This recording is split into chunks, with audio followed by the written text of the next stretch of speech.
அன்பர்கள் அனைவருக்கும் வணக்கம். நான் உங்கள் சித்தர்தாசன் செல்வகுமார்.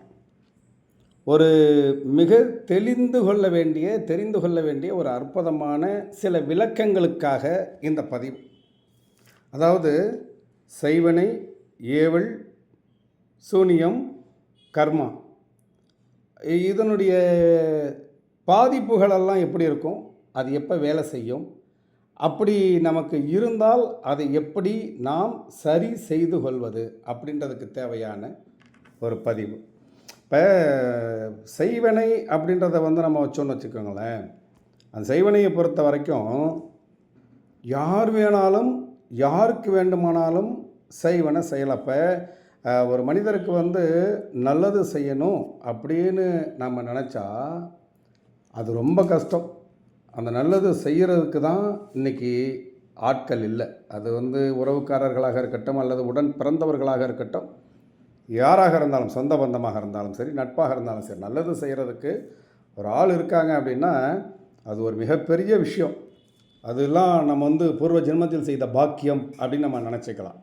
ஆனால் கெடுதல் செய்வதற்கு நாம் யாரையுமே தேடி போக வேண்டியதில்லை. ஒரு 4 பேருக்கு நல்லது செஞ்சாலே போதும், எதிரிகள் தானாகவே உருவாவார்கள். அதனால தான் பெரியவங்க சொல்லுவாங்க, கிராம பகுதியில் நல்லவனாக இரு, ஆனால் அநியாயத்துக்கு நல்லவனாக இருக்காத அப்படின்னு சொல்லுவாங்க. அப்போ இந்த செய்வனை உறவுக்காரர்களாக இருந்தாலும் சரி, சொந்தக்காரர்கள், நட்பு வட்டாரங்கள், தொழில் ரீதியான போட்டிகள், நம்ம வேலை பார்க்கக்கூடிய இடங்களாக இருக்கட்டும், அல்லது தொழில் செய்யக்கூடிய இடங்களாக இருக்கட்டும், அதில் ஏற்படக்கூடிய பொறாமை உணர்வுகளின் காரணமாக தொட்டதுக்கும் இன்றைக்கெல்லாம் போயிட்டு கோவிலில் காசை வெட்டி போடுறது, அப்புறம் கோவிலில் மிளகா அரைச்சி பூசுறது, அப்புறம் மாந்திரிகவாதிகளை வைத்து செய்வனை வைக்கிறது, இதை மாதிரி நிறைய பேர் இன்றைக்கி நிறைய இடங்களில் இருக்காங்க. நல்லவர்களை தான் காண்பது என்பது அரிது. சரி, அந்த செய்வனை அப்படின்றது ஒரு பல வகை. அதில் அந்த மண்ணை வாரி தூத்துறது, சில கோவில்களில் காசு வெட்டி போடுகின்ற பழக்கம் இன்றளவுக்கு இருக்குது. அது காசு வெட்டி போடுறது, மிளகா அரைச்சி பூசுறது, அப்புறம் அதையும் தாண்டி மந்திரவாதிகளை பார்த்து யந்திரங்கள் எழுதி அந்த யந்திரங்களை பூஜை பண்ணி அந்த யந்திரங்களை செய்வனையாக பண்ணுறது. அப்புறம் இந்த பில்லி சூனியம் அப்படின்றது அது வகைக்கு தகுந்தார் போல் தீய பொருட்களை, அதாவது கெட்ட விதமான மையை வச்சு அந்த மை மூலமாக மை வேலை பார்க்குறது, சுடுகாட்டில் உட்காந்து அந்த சுடுகாட்டு சாம்பல் அதை மாதிரி தேவையற்ற பொருட்களை வைத்து பண்ணுறது, இதை மாதிரி பல வகைகள் இருக்குது. இந்த ஏவல் செய்கிறது அப்படின்னா ஒரு பொம்மை மாதிரி செஞ்சு அந்த பொம்மையில் ஒரு எந்திரத்தை எழுதி அந்த எந்திரத்துக்கு பிராணபிரதிஷ்டை பண்ணி சாப நிவர்த்தி பண்ணி உயிரோட்டம் பண்ணி அந்த எந்திரத்தில் சில தேவதைகளை உயிரோட்டம் பண்ணி அதை அந்த பொம்மையில் போய் சொருகி அதுக்கப்புறம் அதுக்கு பூஜை செய்து அதில் ஆண் பொம்மை பெண் பொம்மை, அதை பாவை அப்படிம்பாங்க, ஆண் பாவை பெண் பாவை, இதை மாதிரி செய்து அதில் நமக்கு யார் எதிரிகள் வேண்டாதவர்கள், அவர்கள் எப்படி போகணும், நாசமாக போகணும், அதை மாதிரிலாம் பண்ணும் பொழுது அதில் பல விதங்கள் நம்ம என்ன நினைக்கிறாங்களோ எதிரிகள், அதை மந்திரவாதிகள்கிட்ட சொல்லி அப்படி செய்யக்கூடியது இருக்குது. சரி, செய்வனை, ஏவல், பில்லி சூனியம் எதுவாக இருந்தாலும் அது இருக்குது அப்படின்றத எப்படி தெரிந்து கொள்ளலாம் அப்படின்னா, சாதாரணமாக நம்ம நடந்து போகின்ற பொழுது நம்ம எவ்வளோ தெளிவாக நடந்து போனாலும் அந்த 3 முனை சந்திக்கக்கூடிய, அதை முச்சந்தின்னு சொல்லுவோம் இல்லையா, அந்த இடத்துல கால் இடறி விழுவது, தடுமாறுறது, தட்டி விடுறது, அதை மாதிரியாக இருக்கும். அப்புறம் நம்ம மேல் யார் நல்ல அபிப்பிராயம் வச்சுருக்காங்க, நம்ம மேல் யார் நல்ல மரியாதை வச்சுருக்காங்க, அல்லது நமக்கு யார் நல்ல பொழப்பு கொடுக்குறாங்க, நம்மளை யார் வழி நடத்துகிறாங்க அப்படின்றத பார்க்காம அவங்கள்ட்ட எதிர்ப்பை சம்பாதிப்பது போன்று அவர்களுடைய மனதிலிருந்து நாம் வெளியில் வர்றதுக்கு என்ன தேவையோ அது மாதிரியான வார்த்தைகளை விடுவது, அல்லது நடவடிக்கைகள் அதை மாதிரி நடக்கிறது, இதெல்லாம் அந்த செய்வனை சூனிய கோளாறுகளுடைய ஏவல் அப்படின்றத பார்த்திங்க அப்படின்னு சொன்னால் உடம்பை முடக்கி போடும்.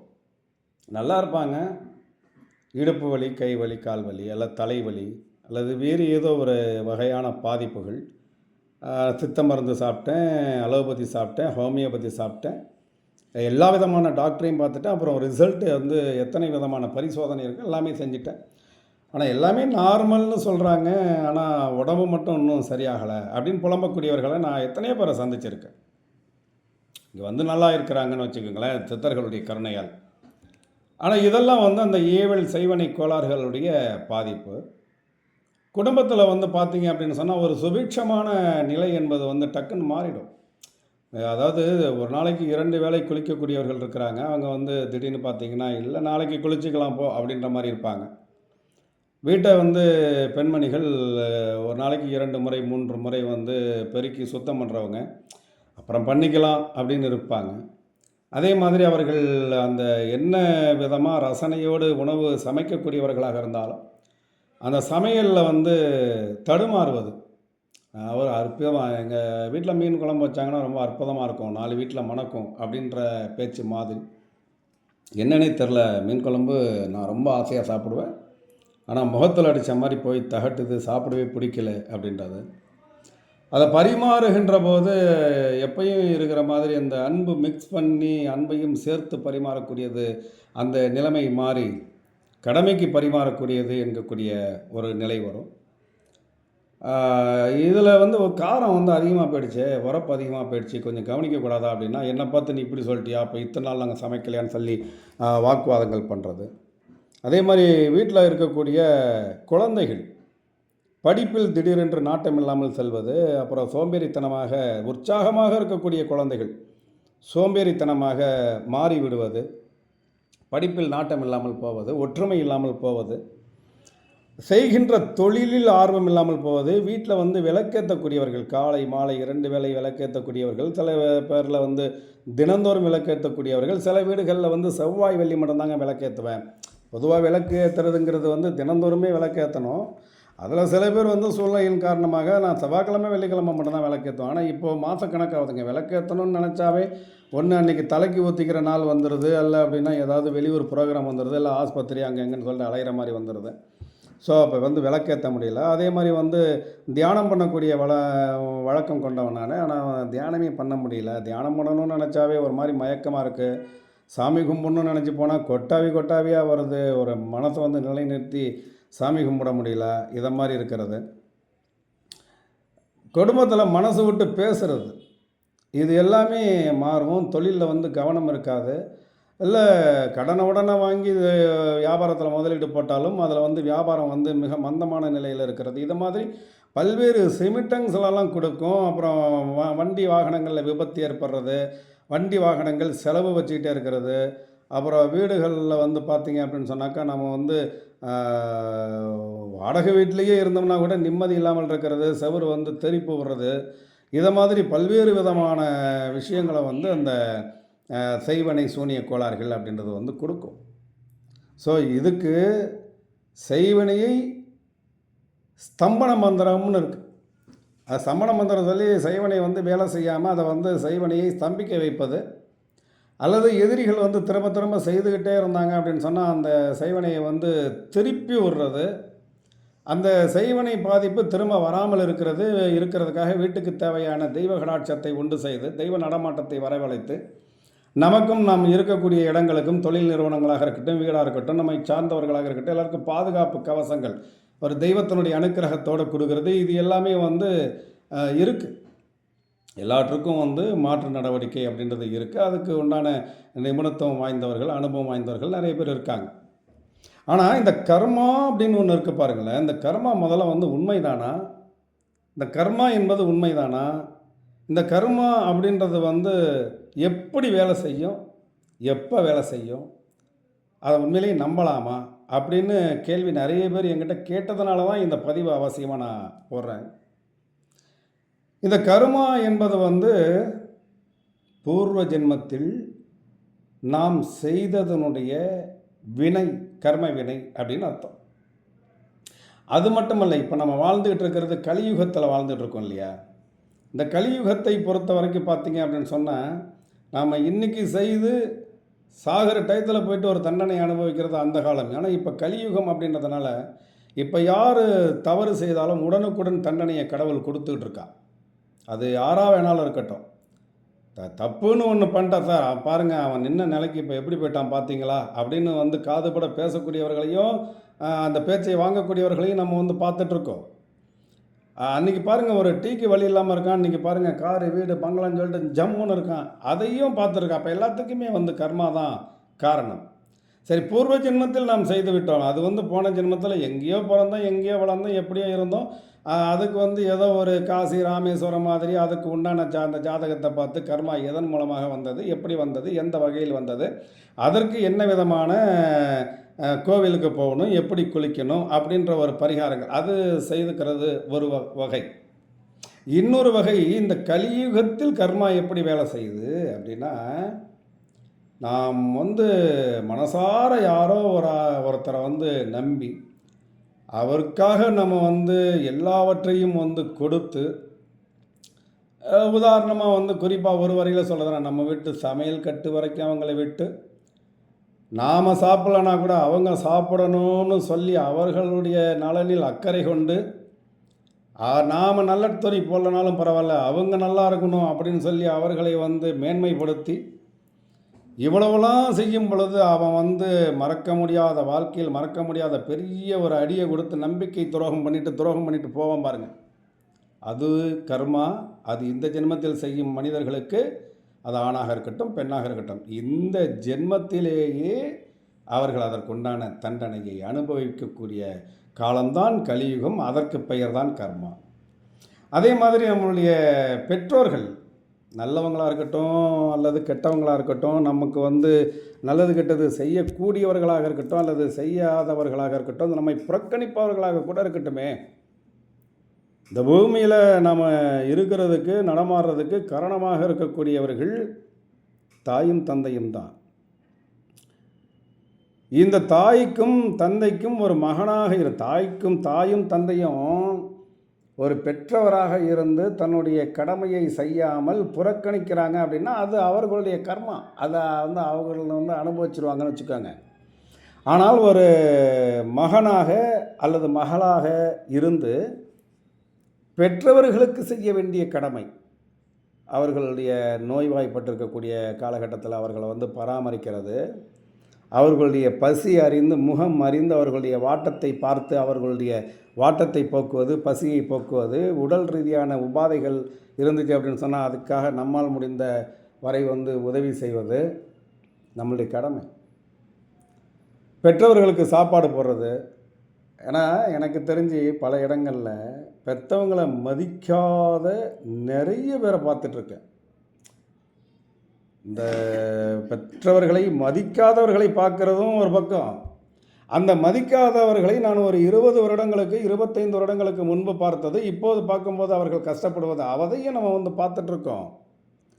அதே போல் சில பேர் வந்து பார்த்திங்கன்னா பெற்றோர்களை விமர்சனம் செய்வது, அதெல்லாம் வந்து கர்மாவில் தான் சேரும். இதே கர்மாவில் வந்து அடுத்த பாயிண்ட் வேணால் குரு துரோகம். குரு என்பது வந்து சித்து விளையாட்டம், பணம் வரவழைக்கக்கூடிய வித்தை, தங்கம் வரவழைக்கக்கூடிய வித்தை, இதெல்லாம் காட்டுறவங்க மட்டுமே குரு இல்லை. பாண்டிச்சேரியில் அரவிந்தர் இருக்கிறார் இல்லைங்களா, அவர் வந்து சிவபெருமானுடைய அம்சம். அவரை பார்ப்பதற்காக அந்த அன்னை மீரா அன்னை ஃப்ரான்ஸ்லேருந்து வர்றாங்க பாண்டிச்சேரிக்கு. இந்த மாதிரி அரவிந்தர்னு சொல்லி ஒரு பெரிய மகான் இங்கே இருக்கிறாராமே, அவர் எங்கே இருக்கிறார் அப்படின்னு சொல்லிட்டு ஒரு குதிரை வண்டி ஓட்டக்கூடிய ஒருத்தட்ட போயிட்டு கேட்குறாங்க. அந்த குதிரை வண்டி ஓட்டுறவர் என்ன சொல்கிறாரு, கையை காமிச்சு நேராக போங்க, அந்த இடத்துல தான் வந்து நீங்கள் தேடிய அந்த மகான் இருக்கிறார் அப்படின்னு சொல்கிறாங்க. அன்னை வந்து பராசக்தியினுடைய அவதாரம், இருந்தாலும் மனித உடல் எடுத்து வாழ்ந்தவங்க இல்லையா. அப்போ விசாரிக்கிறாங்க. இவர் கை காமிச்சு அதோ அந்த இடத்துல அப்படியே போனீங்கன்னா இருப்பார் அப்படின்னு சொல்கிறாங்க. அப்போ உடனே அன்னை என்ன பண்ணுறாங்க, நான் தேடி வந்த சிவபெருமானை எனக்கு நீ வந்து இந்த இடத்துல இருக்கிறாருன்னு சொல்லிட்டு இந்த கையால் வந்து காமிச்சிய, அதனால் உனக்கு நான் ஏதாவது கைமாறு பண்ணணும். உன் கண்களுக்கு எட்டிய தூரம் வரை நீ கைகாட்டிய பகுதிகளில் இருக்கக்கூடிய அத்தனை விதமான இடங்களையும் நான் விலைக்கு வாங்கி உன்னுடைய பேருக்கு எழுதி தருகிறேன் அப்படின்னு சொல்லிட்டு அவர் பேருக்கு எழுதி கொடுத்தாங்க. இதெல்லாம் வந்து நடந்த உண்மை. எப்பயோ ஒரு 2000 வருஷத்துக்கு முன்னாடி நடந்ததெல்லாம் இல்லை, சமீப காலத்தில் இப்போ நடந்தது. அப்போ ஒரு சிவபெருமானை ஒரு பார்வதி தேவி தேடி வருகிறார். அதை வந்து இப்படியே நீங்கள் போங்கன்னு சொல்கிறதுக்கே வந்து அவருடைய கைக்கு கண்களுக்கு எட்டிய தூரம் வரை அவர் கைகாட்டிய பகுதியில் இருக்கக்கூடிய இடத்த வந்து விலைக்கு வாங்கி ரிஜிஸ்டர் பண்ணி கொடுக்குறாங்க அப்படின்னா அதுதான் விசுவாசம். அந்த இடத்துல அவங்க பார்வதி தேவியாகவே இருந்தால் கூட இதோ இந்த இடத்தில் இப்படியே நேராக போங்க அந்த ஐயா இருப்பார் அப்படின்னு சொன்னவர் அன்றைக்கு ஒரு காரண குருவாக அந்த அம்மா வந்து எடுத்துக்கிறாங்க. ஆக ஒரு தெரியாத விஷயத்தை இப்படியெல்லாம் செய்யணும்னு சொல்லிக் கொடுப்பவர்களும் குரு தான். மாதா பிதா குரு தெய்வன் நமக்கு ஸ்கூலில் சொல்லிக் கொடுக்குறவங்க குரு தான்.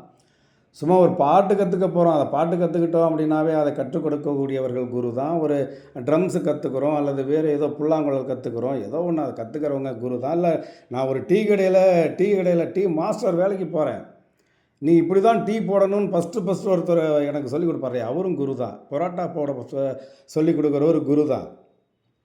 அப்போ இந்த வாழ்க்கையில் வந்து இப்படிலாம் நடந்துக்கணும், இப்படி சாப்பிடணும், இப்படி தூங்கணும், இப்படி தியானம் பண்ணணும், இப்படி பூஜை பண்ணணும் சொல்லி கொடுக்குறவரும் குரு தான். அது குரு வந்து 3 வகைப்படுவார்கள். ஒருவர் காரண குரு, ஒருவர் காரிய குரு, இன்னொருவர் சர்க்குரு.